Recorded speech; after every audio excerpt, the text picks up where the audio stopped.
Hi, everybody. Thank you for joining. My name is Jim Mahoney. I'm the go-to-market SaaS specialist for Micro Focus. I joined Mercury, a company that HB bought, and we know the story from there, back in 2005. I've been involved with SaaS throughout my journey here. I was a customer success manager for SaaS and later went into being a sales specialist that represented SaaS portion of our business. So I put together this presentation. I hope it's helpful. Really, the objective is how to thrive in the cloud, how moving to the cloud reaches beyond that of just infrastructure. We talk to a lot of customers in terms of infrastructure and moving to a cloud-based infrastructure provider and feeling that they're in the cloud, but as we know and we'll see, there's quite a bit more, and to achieve the full benefit of the cloud, there is more, and Micro Focus brings that to you and provides a true software as a service experience. So let's take a look at the SaaS market. Really, very strong, as we all know. COVID-19 has really accelerated the growth as well. 2021, we're looking at a $272 billion market, and it's expected to reach $436 billion by 2025. So we can safely say SaaS isn't going anywhere, right? And it's here to stay, and it's just a matter of how soon we can move and take full advantages of it. So if we look at our personal lives, I was thinking back about 10 years ago, and just how much our lives have changed personally, and how great we've done at migrating and leveraging SaaS in our day-to-day lives, right? So if we look back at where we were, we all remember those tower machines. I remember, doing memory upgrades and having to install, manually install OS patches and hope I got it right, and virus protection, backups on CD or whatever I could figure out to do the backups as my data grew.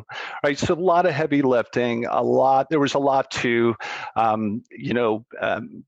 being technology enabled back then. So if we look at now, I do everything personally on my personal device. I don't use PCs at all in my home life, but there's just about an app for anything, crazy stuff that you would have never even thought of that would be useful. There's an app for it, right? Quick startup. I can restart my phone in seconds versus waiting and waiting and waiting. Backups are transparent, right? Once I'm connected to a cloud provider for my backups, they happen transparently. And really, we've done a great job in leveraging the new platform and really adopting to it. And if you think about our personal productivity and how easy it is, that's really what SaaS is all about. Now, if we look at our work lives, we're certainly making progress, but still lagging behind, particularly with legacy applications. So we know that we have a big investment in our legacy applications, and I'll just use application lifecycle management. It's baked into our processes. It's what we do. We have lots of secondary processes that surround such applications, and that's just an example. There's many more. So we're dealing with an existing, right? It works. Don't fix it kind of mentality, and it's understandable, right? We're dealing with complex architectures, extensive infrastructure. The support keeps growing, right? Which is what I hear from customers a lot. And really, we spend a lot of time focused on these applications because we need to provide those services to our customers, right? Many customers, and I hear this a lot, have moved or are moving their infrastructure to a cloud-based infrastructure provider, which is a great step, right? It's reduced infrastructure overhead. It's very easy to provision, which has its pros and cons. Sometimes there's cloud sprawl and too many servers being allocated for too many things creates a little bit of a problem, but there's ways to manage that. We get the gold standard high availability of that AWS has established and SLA's backup recovery. So it's definitely a step in the right direction. But the question is it truly, have we truly offloaded that overhead? And are we truly just focusing on the application, or do we still have a lot to do? And if we look at it, on-prem applications, legacy software, there's monitoring, there's upgrades, there's SLAs to your internal customers, configuration infrastructure. There's a lot there, all right? A lot of different groups supporting the environment. So when we move to a cloud hosting, infrastructure hosting provider, we do address such elements as disaster recovery and infrastructure, security.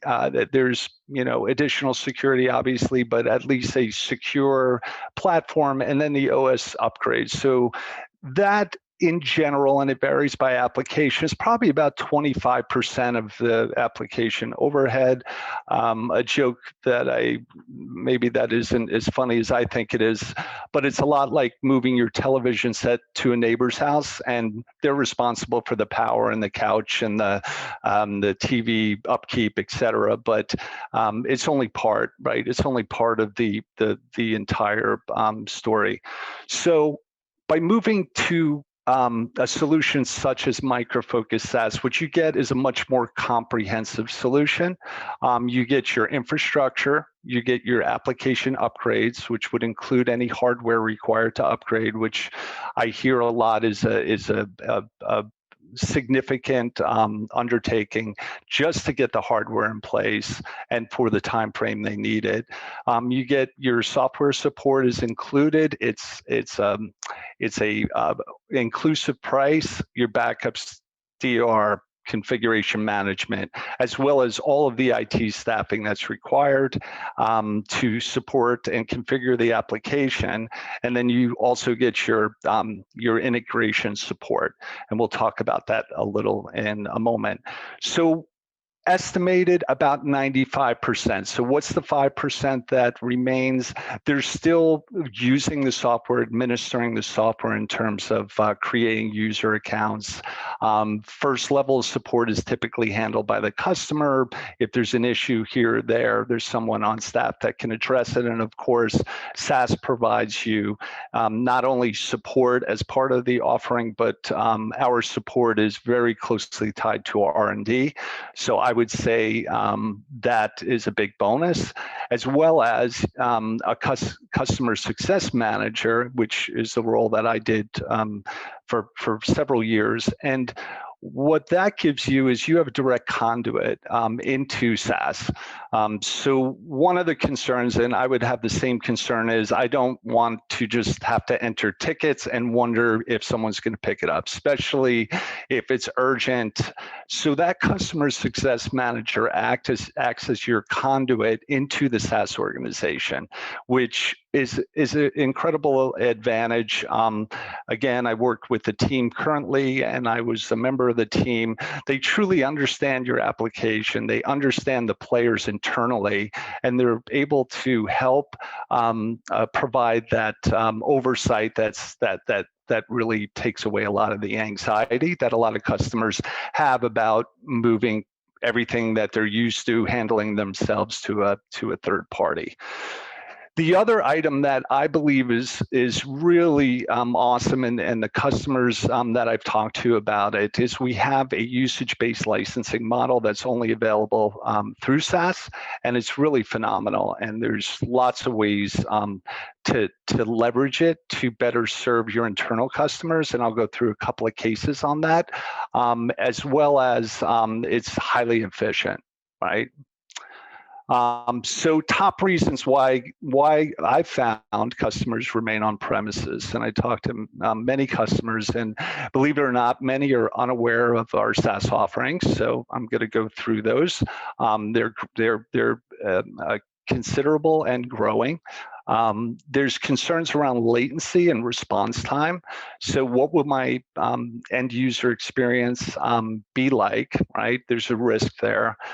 There may be internal struggles with that. I can say that we have been delivering these applications via SaaS for a long time. Of course, we cannot control the internet, but we've taken great strides to make sure that that response time is acceptable for our customers.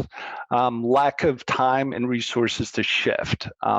That's where understanding what the migration looks like, the timeline, et cetera. We'll go through those details. We've done it for hundreds of customers.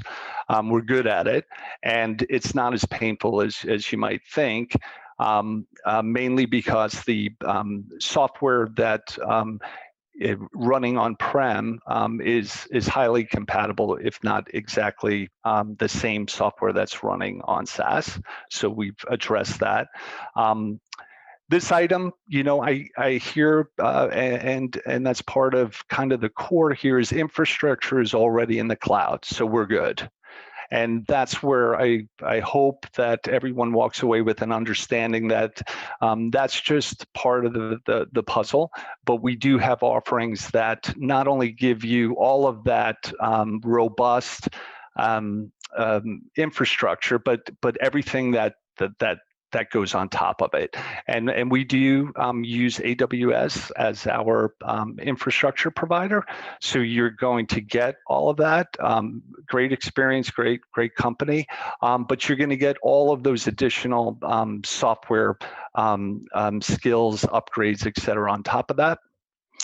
Number 5, another one I hear, eventually we'll upgrade to a new solution, right? So we're just going to, I have customers that maybe aren't as concerned with being out of date on patches or new releases of software. So the idea or something to think about is the risk associated with moving to a new application, the expense of doing that. It's a major initiative. And if you reflect, for a lot of our customers, they're struggling with finding the time and the focus to keep the application current on-prem. So this adds a lot of additional overhead. And then the other question is, what additional value will you get out of the package above what you're getting now? And those are just all questions that one needs to ask. And of course, the impact to business as usual. All right, it works, it's available, it's consistent. Why change it? So in terms of the solutions available, this is our current list of solutions, and you can see it's by pillar, right? So for ADM and lifecycle management, I'm not going to go through each one of those, but you can see that our primary foundation software has been moved, and we continue to move more of our foundation products. We do have both applications or software that we run on-prem as well as the cloud, and then you can see in this magenta color, these are pure cloud offerings, which are really exceptional. LoadRunner Cloud is phenomenal in terms of efficiency, and it really makes load testing very easy. So you can see we have a broad breadth of products currently. The number is 21, and by 2023, we are roadmapped to have 39 of our products available in a SaaS mode. So no question, I can say that Micro Focus is absolutely focused on moving to the cloud and providing a full feature SaaS experience. So if we look at Micro Focus, and this spans back to many years ago with Mercury specifically. We have 22 years of experience. We're certainly not the new kids on the block, and I can say by being working with the team, for many of those years that obviously you learn how to do things better. You learn how to you learn and understand what customers want and expect, and ultimately you end with a very stable platform, and that's what we are today. As I mentioned, we have 21 SaaS products. We have over 1,000 deployments, and we have retained many of the experienced engineers that you would expect from a mature company with a mature platform. So you have that expertise in-house, and it makes a big difference, especially when there's an issue that needs to be resolved. We have the expertise to put on it, and we can execute very quickly and efficiently. In terms of scale, we leverage AWS, as I mentioned. We have a total of 50 data center locations, over 100,000 servers managed. LoadRunner Cloud specifically, we have amazing scalability capabilities, and we're not talking about weeks of setup. We're talking about instantaneous spinning up of servers based on the testing requirements. And then in terms of our certification, SOC 2, 27001 certified. We're very skilled with going through security assessments and what customer security teams look for. One correction is this 27018. I just found out that we no longer hold that certification because essentially it was redundant, or decided it was redundant with SOC 2, so I'll get that corrected. So you can see that, again, we have a very robust platform. So in terms of support, I kind of came up with this term upgrade fatigue. It's very time consuming to do these upgrades, and it's a big issue.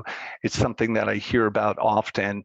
The idea of procuring a whole new setup of hardware and getting that all in place is typically a feat in itself, just to get prepped. When leveraging a cloud provider, there's timelines, and what do we know the timeline, and how, just getting the hardware in place doesn't mean the project's going to start. So there's a lot of discussions that go around just to get the hardware in place for an upgrade. There's impacts on reduced business, business impacts, right? And SaaS helps reduce that.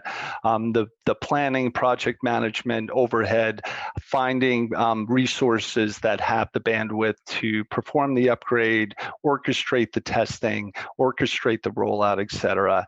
And just in general, over time, if upgrade has not been the priority, the product configuration knowledge tends to be a challenge, mainly because I haven't done it recently. People change, roll off projects, go to different areas, et cetera. And then it's a matter of bringing in a third party to try and bring in that expertise so that the upgrade can be successful. And then of course there's risk. It's a new version of the software. Will this all work? What's the new feature and functionality? And a lot of unknowns, right? So these items in terms of perspectives of new feature functionality, your customer success manager will greatly assist in that, and will give you kind of that heads up. Here's what's coming in. Hey, this might really benefit you based on what I know about your services or your implementation. So SaaS Flex, this is a very unique license model that's only offered on SaaS. And really it provides you, and just in a nutshell, it's a usage-based license model, okay? And I also call it a shared risk license model. Okay, it provides great flexibility in terms of adoption. You can shift capacity. We can have multiple products listed. We can shift capacity that's not being used in one application area to another application area. There's no trapped capacity, and it presents a tremendous amount of value to our customers and efficiency. And I'm going to go through a couple examples. So first, let me explain a little bit more about how it works. So to your left is your standard license model, right? And I would say, standard perpetual license model. What we typically do and what we've done in the past is we look and say, how much capacity do I need, right? What is the max number of users that I think, or virtual users that I think will be required to be on the system at one time, right? And we come up with that number and we license to it. And sometimes we even buffer it by 20%. Okay, let's add 20 more percent. Large capital investment initially in perpetual licensing. And then the higher that initial number of license purchases, the more support that you pay over time. So if we look at this scenario, the high water mark is here in September, and that would be our max capacity that we've purchase and that we're paying support on. The blue pillars, right, month over month, are what we actually used. And then the dark blue is the capacity that we paid for, that we paid support for, but we didn't use. It was there just in case, right? What we did in SaaS Flex, if we shift to the right, is we said, okay, let's take a look at what a customer's actually using, and we collect your usage data from the last 12 months. And then we come up with how much does that capacity or those max peaks of license usage cost. And we allow our customers to purchase this upfront. So you can take this and average out the usage and say, this is what I'm actually using. And SaaS Flex allows you just to purchase that usage. So we can see automatically all of this blue stranded capacity is now, those dollars are put to work. And we can either reduce our total spend moving to SaaS by realizing that we don't have the high water requirement that we thought we did. Or we also get the ability that if our usage drops in one application, we can apply it to another SaaS application. So any capacity, if that September peak didn't occur and there's additional capacity, that capacity is not tied to the product that it was allocated for. It can be applied to another product and provide additional capacity or make up for any deficits because another application used more than it's as expected. Now, as far as the credits are concerned, these are typically almost always done on a 3-year basis. Okay, so the commitment is for a period of 3 years. The benefit of that is twofold. One is that you lock in that pricing, right? So rather than having continual increase in pricing year over year, you lock in the pricing for that 3-year period, as well as any remaining credits in year 1 roll to year 2. Any remaining credits in year 2 roll to year 3. At the end of the contract, any remaining credits left over are forfeited. And that's why I call it a shared risk model. I know everyone's probably used to it in terms of your medical spending accounts, you put X amount of dollars. But if we look over to the left and how much we're leaving on the table, on top of the increasing expenses year over year, we can see that we have the control to assess and determine the SaaS Flex credits to a very reasonable, accurate point. And even if there are some credits remaining, it's still a much more efficient model. If you run out of credits during this period, you can at any time add additional credits to the contract and at the contract rate, at whatever the negotiated rate was. So it's not viewed as an additional transaction or independent transaction of X amount of dollars. It's viewed at the contract rate. So again, very, very low manageable risk, I'll say. So if we look at the simplified way this works, it's like a gift card. So you're going to purchase your SaaS Flex credits up front, right? You're going to establish in these services, this is something that we work with you on, as well as establishing the initial SaaS Flex credit quantity.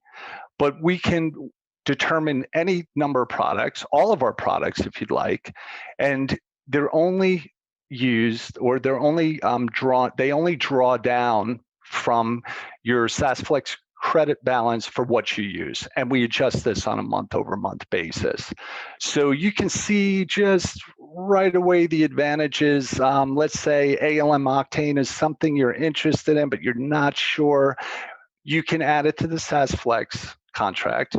You can pilot, implement a project for ALM Octane for 2 months. Say, hey, not for me, and you can shut it down. There's the only charge that you'll have are for that two months of usage.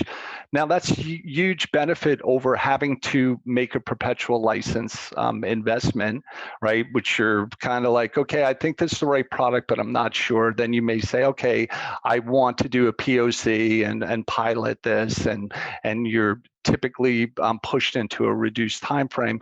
Well, that all goes away, okay, with SaaS Flex, and I think that's a huge benefit.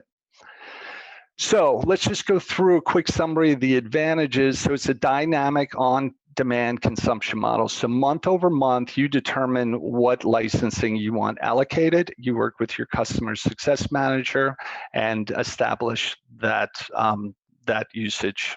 Okay, it removes all the perpetual license barriers, and this is really, really important, specifically with some of our products like LoadRunner, where there may be short-term, very high license demands that can't be justified long-term. Well, this gives you the ability, you can basically purchase as much as you want for the duration you want within the contract. If it was unexpected, you can fund in arrears if you have the balance, but you no longer have a perpetual license barrier. You essentially pay for what you use, and if that's a lot more, then it's a lot more for that month or that short period, and you manage that. So it's no longer well, we don't have the licenses to do that. Okay, and I think I hit on most of these. Contract consolidation, we can support multi-products. We provide you the usage metrics on a month-over-month basis. You can change those allocations as your demands change. And you have a predetermined monthly cost. If you certainly know that as you allocate these licenses, you understand what that specific cost is and what the cost is of increasing that. It's predictive 3-year price lock based on a 3-year agreement, which you would pay annually. And then you have the ability, again, to cross over multiple product boundaries and take capacity that wasn't used in one and apply it to another. So again, it gets you out of this this growing, we need more licensing, we need more hardware, et cetera. And it allows you to respond very quickly, and you have all the pricing to provide your customers as to what that increase in usage is going to cost.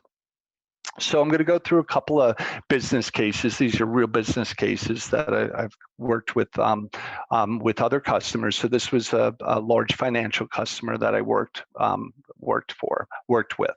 It's an application usage build back. So the customer had several internal customers across several applications, right? And they had a very hard time scaling those costs, right, across those multiple internal consumers, because they were sharing, right? They were sharing a internal on-premise environment, and it was very hard to distribute them fairly based on their usage, right? So there was also a need where there were software components that they no longer utilized, that they bought at one time and were paying support on. And they also had requirements for new software that they didn't currently own.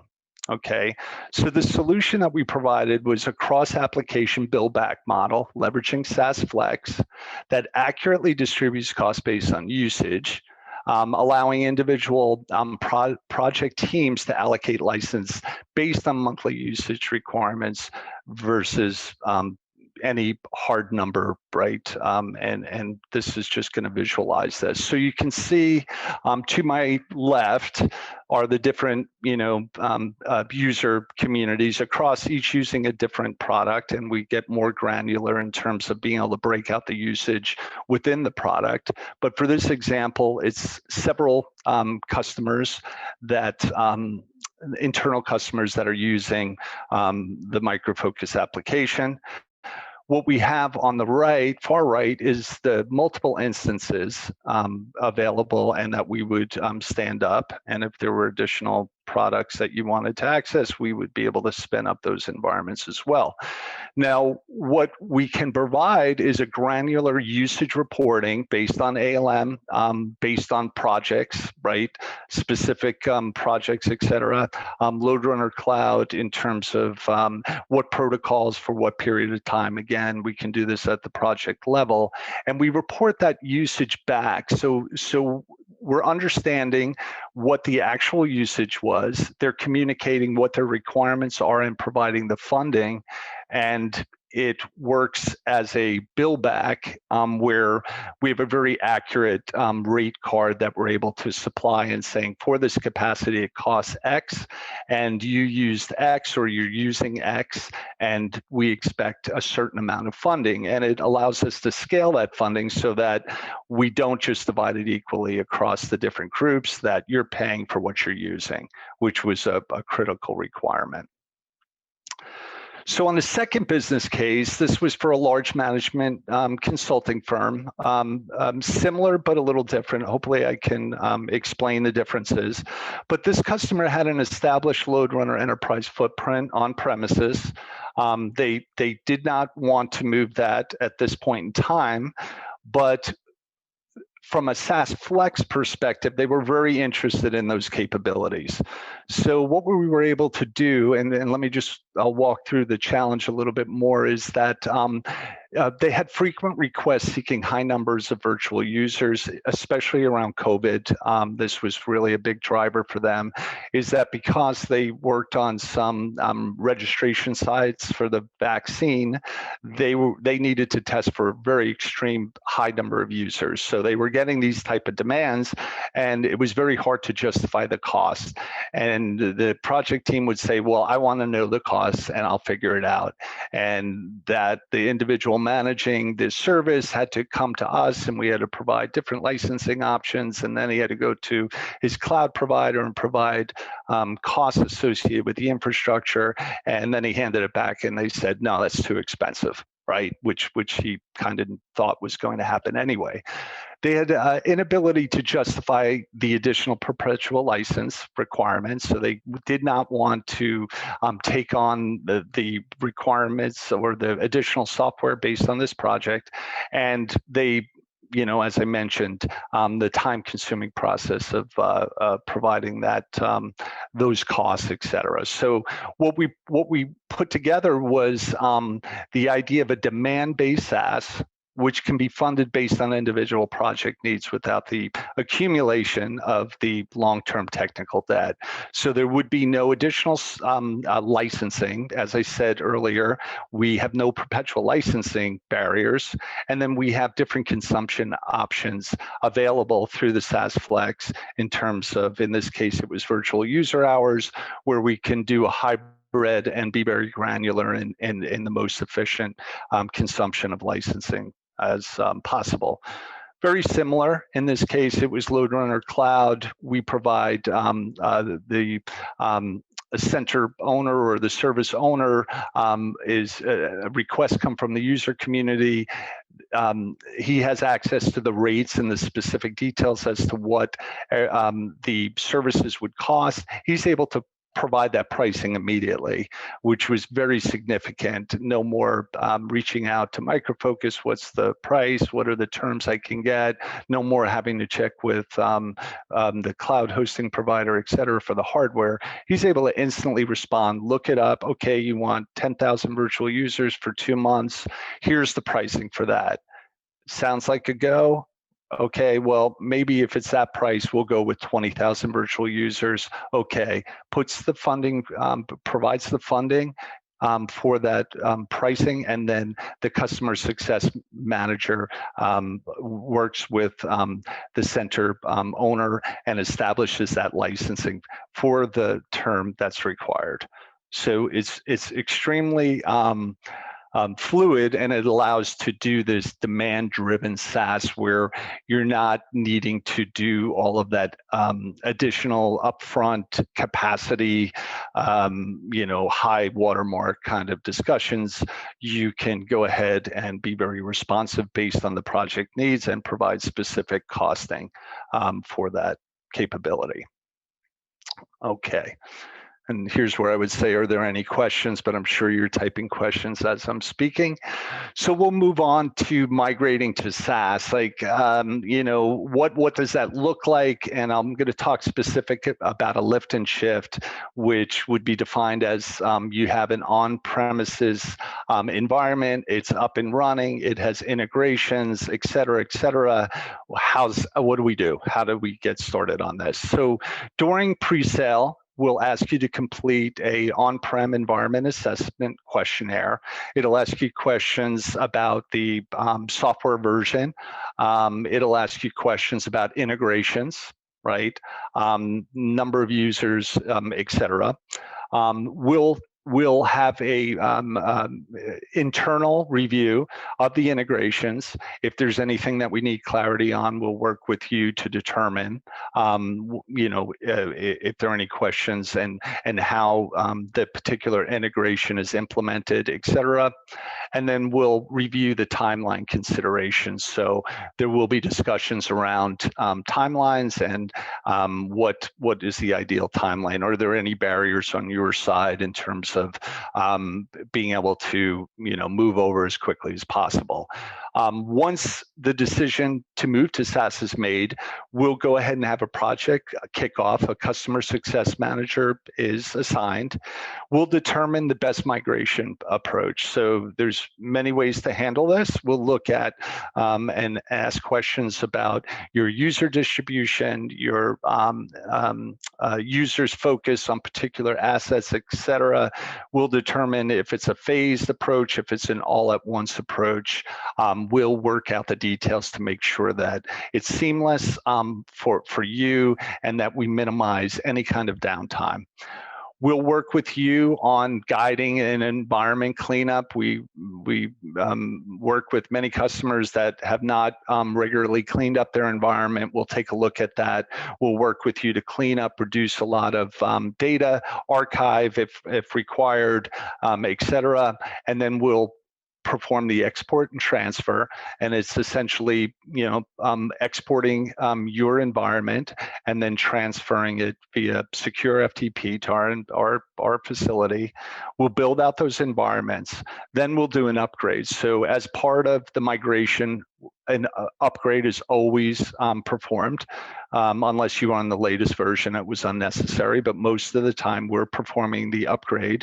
So we bring you up to the latest and greatest SaaS supported version, and then we work with you on the testing and validation. We take some baseline projects and we upgrade them, and we take the most complicated involved projects, and then we make sure that the proper validation is done in that staging environment. You provide our sign off, and then we finalize our move to production and our migration plan. We start executing it. So we're there with you. As I said, we've done this for hundreds of customers, and we have 100% success rate. We're able to do this very well. It's a process that we've refined over time, and we're very experienced at.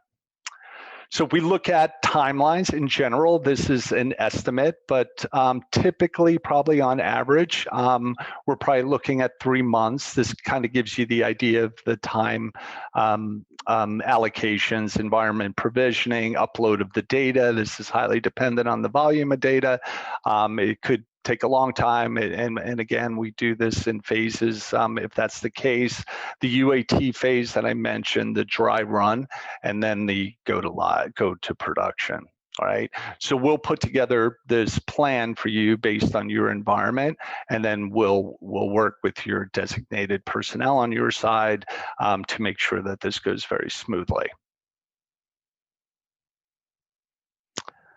Now, does it make sense to move to SaaS? We've done a lot of work here, because what we wanted to do is really help you build the business case that makes sense to you, and that's the key, right? So what we do, and we've, as I said, we've spent a lot of time in terms of refining this. We've done this for hundreds of customers at this point, but what we do is we review your on-prem pain points, right? What are your objectives? What are your current pain points? How will SaaS bring the value to you and remove these pain points, right? We assess your support. So we pull into your support. What are you paying on an annual basis for support? Because that's an important component and the costs associated with running the software on premises. And then we determine on-premise infrastructure licensing and administration baseline costs. And I say baseline because we've worked with many customers. We have baseline data based on customer size that we find is always better to start with and present back to you, and then make adjustments to. Often these fully loaded costs are a project in themselves, so we share the insights that we've worked with other customers that have provided and taken that on, and we do our first pass, look at the baseline costs, and then refine them based on your feedback. We do that review comparison to the equivalent SaaS environment. We look at to answer any questions in regards to what we do for on the SaaS side of things, what will remain on premises, right?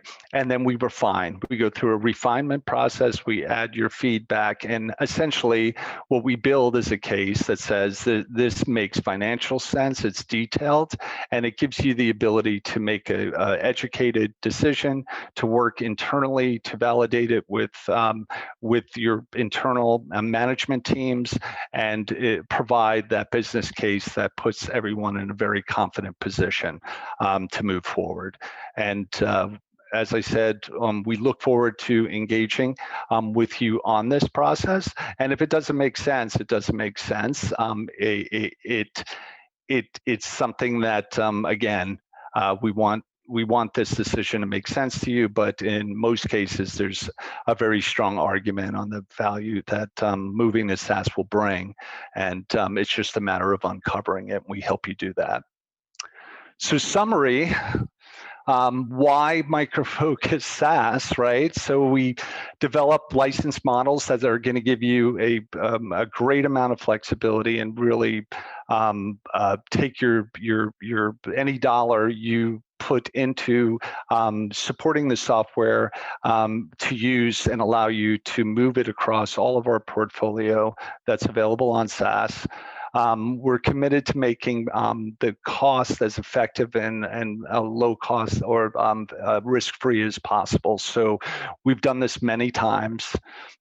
We know our solutions. We've done this. We provided SaaS for over 22 years. We're good at it. We have a stable environment. We can share that and really mitigate many of the risks customers are concerned with. And SaaS, and hopefully through the business case and through engagement with you and understanding your pain points, will be able to successfully identify the value for your specific implementation and provide you the basis to communicate that internally and come to a decision that benefits your company and really puts you in the cloud and enables you to thrive in the cloud. So final call to action really is to establish a SaaS discussion with your Micro Focus account representative. We will follow up and pursue. There's really nothing to lose. We can take a look at your implementation. We can develop that baseline business case, and you can make the educated decision from there. So we will be reaching out, and please reach out to us, and Jill will send out those details after the call. And that's my last slide. So. Great, thank you, Jim. Yeah.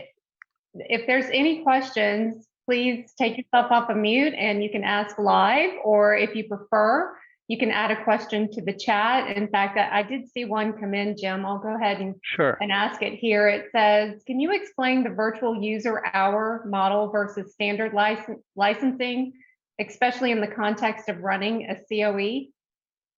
Yeah. So I definitely can. So the idea of a virtual user hour, and I'm going to provide hopefully a meaningful example. And I don't know, are you off mute so we can talk directly, or maybe not? So feel free to come off mute and ask me any additional questions. It's Mike, Jim. Hey, Mike, how are you? I'm the one that answered that. You did a really good job of explaining that larger COE use case, but yeah, in general, breaking a complex COE down in a very simplistic manner is sort of, I think, what that virtual user hour does the best. So I was wondering if you could just take a second and tell folks about it. Right. So from a performance testing perspective, typically we have test development, right, where we ramp up and we need a certain amount of capacity. So what a virtual user hour allows you to do is establish, and through SaaS, we can provide a baseline of capacity virtual user wise. So let's say that's 5,000 virtual users. That's your peak you want to hit during your development. However, once your development's done and once you're testing what you want to test and able to hit that 5,000 threshold, you want to run 4 tests at 30,000 virtual users. Okay, and then you want to run a single test. Let's break it at 100,000 virtual users. If we look at a traditional license model, you would need 100 virtual users, right, to run that scenario. If we look at the SaaS model, we have the ability to say, okay, my base or my foundation requirements are 5,000. So that's what I'm going to make available to my developers. And I'm going to make that 5,000 virtual user develop or available to my developers 7x24 for 3 months. Have at it, right? I want them to be able to test, retest, whatever, and that is going to be included, and that cost is going to be assessed and charged back for that number of virtual users for the month. What the virtual user hour allows you to do is break out those specific tests that require the 30,000 and then the 100,000 into pay by the test, which makes total sense because we know we're going to have a limited number of runs. So what we do is we calculate the duration, the number of virtual users, and the amount of time that it's going to take for those virtual users, and we come up with a number of virtual user hours that are required to run that test. Now, with SaaS Flex, you're able to draw down just those virtual user hours for those tests. So you can see for that 100 user test, you may just want to run that, once for 90 minutes, and that's all you're going to pay for is one test at 100,000 virtual user hours for 90 minutes. So that is going to be a fraction of a cost. And of course, with LoadRunner Cloud, we provide the controllers as well as the infrastructure. If it's a cloud-based testing, we can provide all the infrastructure as part of the virtual user hour test that you purchase, or as part of that virtual user baseline or foundation. So what it gives you is the ability to do, and your customer success manager will help you discover these concepts.